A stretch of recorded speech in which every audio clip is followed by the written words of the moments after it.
we have data mined on rarity of uniques. We just don't know what it means. Like they did data mine how rarity is displayed on each item. So all the Uber uniques have a rarity number of 1. Again, we don't know how it's used in a formula, but so all the Uber uniques have a rarity of 1, and the rarest non-Uber uniques are 400,000 in their rarity category. Again, it's data mined, and it goes up to 800,000. So if it is like a linear thing, it would indicate that the Uber uniques are 4 to 800,000 times rarer. Which, if we go by what we've seen from like the countless hours people have streamed and all that, that could actually be the case. It could actually be like almost a million times rarer. So the solution in my mind is just not to do that. Like that's like seriously, who finds like what's the most common unique you found? Frostburn. So you're gonna have to find 800,000 Frostburns before you'd average out a Shaco. Well, I'm almost there then, because How I think many that's how about many how many I've got. lifetimes do you have to play, right? Yeah, it's definitely a bit strange, like how I can definitely believe that this is actually like just like a straight up multiplier to the drop rate or something, and it's like literally 800,000 times more rare. Well, I During the definitely race, agree with there's a the uniques purpose. thing. Like if you think about it, if you delete the Uber uniques, because the Uber uniques are kind of for all classes, not all of them, but like almost all of them are for all classes. Each class is like 7 unique items, and some of them are just awful. Like like Some, yeah. if you compare that to any Diablo game, I think it's more unique than Diablo 1. I don't know, it's Yeah, so there's little. definitely not definitely not a huge variety, but they are gonna add, I think, 6 uniques, right? So probably gonna add like one for every class and one Right, of like, one. yeah, yeah. I have a few things to say, and I feel like I'm devil's advocating here, but so they have a system for target farming, and it's pretty interesting where it's like the bases have higher drop rates based on mob type, and it's like pretty significant. Like if for a necromancer, you get like sides from drowned. So if you go to the coast and you'll kill a bunch of those drowned, like half of those rares are sides. Like it's not too bad. Maybe they could even tune it up even higher, but yeah, it's not too bad. The problem is that, first of all, it's a system that I think basically no one knows that exists. And the second part of it is it doesn't work very well with nightmare dungeons. Like the number of drown and nightmare dungeons is none. Like one of the dungeons has some drowned. That's it. So it's like, okay, great. So I got to kill drowned. All right, let me go. Let me go do the nightmare dungeon so I get scythes. And there just isn't one. So it's kind of like that. It's like a good idea. They kind of made the system for it, and then before finishing it, they just kind of launched it. So that's kind of, yeah. So again, I think it's one of those things they have to just revise and make it polished once again. And I imagine that if this system was even a bit better tuned, you could potentially use it to like target farm some uniques quite a bit more, especially if like you know how you get a lot of uniques at the end of a nightmare dungeon. If some nightmare dungeons were tagged with mob types, like maybe you could influence your completion reward. That would be like really really cool way to do it, like a really elegant way to do it, really. But actually, I think Helltide's the best system they got. But I think what they need to Yeah, do it is is. they need to like buy out that helltides.com site and then just like make that website in the game, so people in the game can vote for where the chests are and where the events worth doing are, and then just have everyone kind of swarm those things in each of the different zones, local to like the one server that you're on with like the 15 other people. And I think Helltide is their one system that, unlike any other, actually seems to work with like open world multiplayer thing. Like they really pushed that idea about Diablo 4 being unique in that way, where it's open world, it's always online, you're always engaging with other people. Really, the one thing where that kind of works is Helltide. So I think they should maybe even double down on, yeah, expanding it, making it more frequently. Right now, I feel like as a solo player, I feel like Helltide is the best place to get loot. If I want experience, I do Nightmare Dungeons. If I want better loot, I do Helltide. But I think the efficiencies involved with group play kind of just throws all these systems out of the, like, I think the game is not finely tuned enough for group play to adhere to the standards that they've set up for solo play. But for solo play, I think Helltide definitely has a role in the game. But I would really like to hear your thoughts about. Well, let's start with the announcement trailer and like the announcement presentation, maybe. So how was it live with everything involved? I gotta be honest, I was a little bit disappointed. I kind of thought they would go really big with season 1, and the mechanic was like, oh, so we lose 750 armor? Can I even play Sork? I don't know. I rewatched the trailer again, and the trailer was really good. It was done epic. They kind of, I think, very clearly work off of the PoE playbook, where they have like a mechanic. You're gonna try to interact with it consistently as you play, and it's gonna give you some kind of power, at least for the season, which enables you to play, if not different classes, the same classes differently. Okay, so that's fine. All right, that's good. But then it didn't seem like that much of an encompassing mechanic. It seemed like super optional. Like this group of people, you guys are going to have like a spreadsheet if it's worth the seconds to even click on the damn heart once you have, like, I bet you at a certain point it's not even worth clicking on that heart. Like, yeah.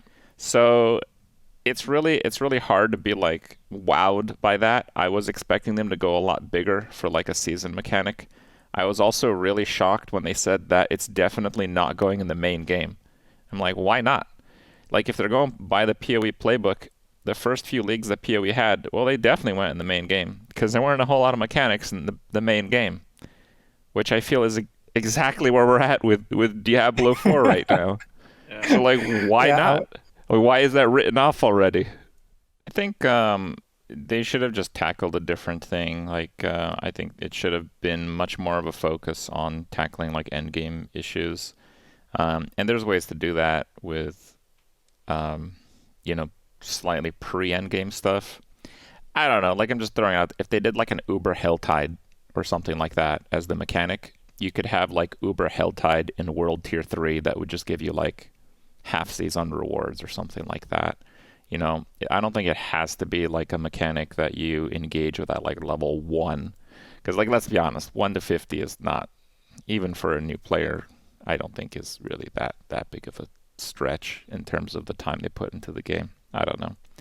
Yeah, I just think their goal should have been different.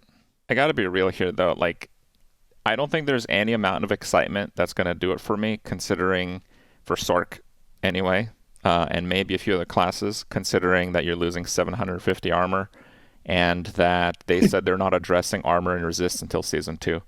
Like, there's no exciting ability I could get on a Sork if a level 30 Nightmare Dungeon, every archer's killing me in one hit.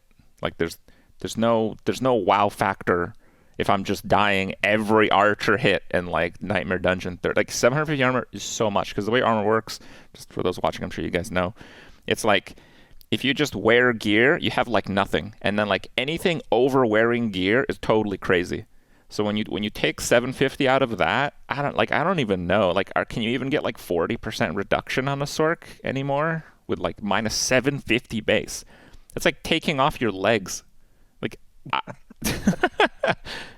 while I'm hoping for more fine-tuning in the general case, I think the main thing that's going to really save Season 1 for a lot of people is like enormous changes. Just like everything. Because right now, things are pretty set. Honestly, most of the top builds are using some kind of bugged aspect or mechanic. A lot of the lower builds have bugs working against them. But really, if, I think just big changes are going to save it for me. Like, for me, Diablo 4 is kind of like Path of Exile. If you delete any mechanic after just running vanilla maps, that's it. Right? So we go through the campaign and we do that. But the difference is that I didn't know anything about Diablo 4 when it came out. So this whole like class discovery, seeing what's good, seeing what's efficient, that stuff was really engaging for me. And if season 1 is like, well, we're going to buff Incinerate by another 10%, right? That's not going to do it. Like, that's going to be a huge fail in my book. They said that they have a long list of changes, but the impact of those changes, I think, is really the make or break for me for season 1 and maybe kind of the game's future as a whole. I want to see fine tuning, but yeah, I think for season 1 I would rather see big changes in classes.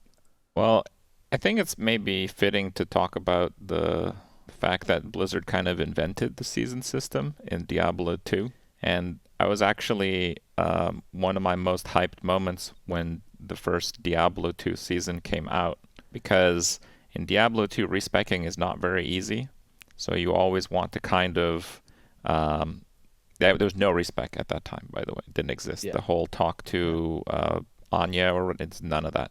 Cannot respec any single point on your character. So I wanted to make like a dueling barbarian, because it was really, really hard. Like, max level is impossible in Diablo 2 when it came out as classic Diablo 2. So I wanted to kind of compete for the leaderboards, which was just like spamming cow levels, and it was kind of trying to theorycraft a compromise between the goals that I had, where I want to push for the ladder, and I want to end up with a character that's good for PvP, and it's not easy to level this barbarian by yourself, so I'm going to have to do like cow games and stuff. First of all, they actually had leaderboards for their first season launch, which was interesting, in Diablo 2. This is 20 years ago, I think now. Maybe more. I think it's more than 20 years ago now. They were very competitive. Like, people were going crazy. Like, people were playing 24/7, like almost 24/7. You could see like the people, and they would like start to level off, because it's not like in this game like leveling to 100 now. If they had to do it all over again, it'd be over pretty quick, right? So in Diablo 2, leveling was very clearly the game. I think in Diablo 4, you weren't really sure at the start, right? Now we kind of figure it's the game, but that's kind of the lack of endgame. But yeah, in Diablo 2, you had so much of this hype. You had this sense of purpose, and you had this sense of not really sure of what would be like, the best way to approach this, given the compromise between a character. So you had kind of a mix of goals. And I feel like this season, it's not really going to have any of that. It might be okay with the mechanics. It might be fun if they redo like all the different classes, class systems. Who knows? I'm hoping for big class changes anyway. Maybe I'm coping a bit hard, but yeah, I'm hoping on that. But yeah, I kind of feel it's important to make a note of that. Like, Blizzard invented the seasonal system, and it was an absolute slam dunk. And this was, man, I'll look it up. I think it was over 20 years ago. I didn't play around that time. I was playing D2, but I didn't play it like on Battle.net and with seasons and stuff. I'm not sure exactly when it was. The ladder for D2 was just everything. It was just so amazing. Yeah, I found a post. The second ladder reset was in 2004, but I don't know. It was a bit slow at the start to roll out those seasons. But yeah, it was kind of interesting, and it was also a case where a lot of people just tried to, play a build or something they hadn't played before, because they had this like no respec thing. And I think, I don't know, maybe it's a change of the times too, where people kind of know exactly what to expect. People have played a lot of the classes. People can see all the other classes being played. But yeah, there was this like magic sense of a mix of exploration, competition, and efficiency that really hit the first season in Diablo 2 really well. And I don't know. I don't think it's me getting old. I don't feel that much older. But it definitely feels like all those like, it's not exactly like hype, but it is kind of like hype. It's kind of like the things that you want to get done. Like, I so want to do that in season 1. I so want to do this in season 1. Oh man, I can't wait to like make a different minion necromancer and see if I can do Nightmare Dungeon 100. I don't know. Even that sounds kind of lame just saying it, honestly. But you get kind of the idea. Like, I don't know what my goals are for that. I think that was kind of one of their issues for the core release of the game. I think that's why they had that last minute like level off. Minion builds. We still don't know how player attack speed works with minions. I think because it's bugged. The in-game tooltip says minions get 30% of your attack speed? They don't. They get 30% of minion attack speed. If you get minion attack speed, they get 30% of that. If you want to increase your minion's attack speed by the full amount, you need to give it a specificity. So if you get golem attack speed, that'll be 100. But if you get minion attack speed, that'll be 30. Because attack speed is so scarce, and if it's working, personally, I believe that 30% of your attack speed bonus becomes minion attack speed, and then minions get 30% of that. Okay, so that's where we're at with minions. Like it's a real show. So yes, it's a fun one. There is still a gap there. We still haven't figured it out fully. I wanted to kind of make a point similar to Ghazzy here, where it depends what kind of endgame content we get. If we keep getting this is harder because this mob is 50 levels higher than you. Honestly, with the systems they have right now, armor is going to dictate what's playable or not, with the exception of like super crazy immunity type of build. And that's just super lame in my opinion. Like think about it, like if instead of the monsters being 50 levels higher, if they just added like a couple zeros, like the classes would actually be kind of balanced.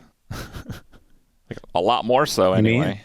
You mean you just want to inflate the numbers instead of doing the level scaling where armor becomes more and more valuable and it has like a difference between classes and armor values or what? Yeah.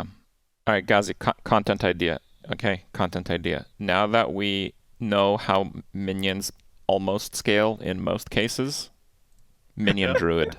How bad is it? We need to know. No one has been brave enough to try. Really bad. Companion druid is no, garbage. but you don't know how minions scale because you haven't played the trash necro version. So now that we know. Oh, okay.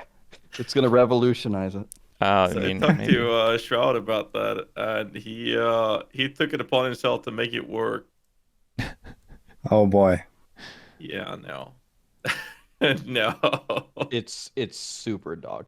It's super bad. Okay, what actually happened to companion we'll give it druid, to though? Woody then. We'll give it to Woody. Yeah, at some Woody's point. gonna love but it. He's gonna love yeah, but for now I'm busy with some other stuff. But yeah, eventually. Would stash tabs be pay to win more than 4? Would that be pay to win, Raxx? Ooh, wow. Plain ones, like super pleb version, exactly the ones that we got, and they're super expensive. They're like $80 per. Is that pay to win? 80. Well, if there's Hypotheticals. if they're $80, I would never pay for that. That would be $80 per. I would say that's pay to win. But if they're like 10, it's not. See, here's the problem. Like that's like the gray line. Let me just answer that. Let me just answer the question about what I would do. Right. If they offered me, like I shouldn't say this, and everyone's gonna hate me. If they offered me stash tabs for $10 a piece, I would buy them. If they offered me stash tabs for $80 a piece, I would not buy them, and I would join the masses with pitchforks. Some people would be very upset to hear that, but that's just the reality of it. I'd pay $10 if you'd give me another stash tab, because I got 5 100s, and I have like 5 mules, and I literally can't do anything. I can't even play the game anymore. Okay, I have another level of this. Rex doesn't log in anymore. Like he can't. This I is just for can't you, log in Raxx. anymore. I'm putting you on the spot. Okay. Okay. So all right. some mobile games, they have like some special edition, like one-time like super skin, and this skin gives like a small amount of stats.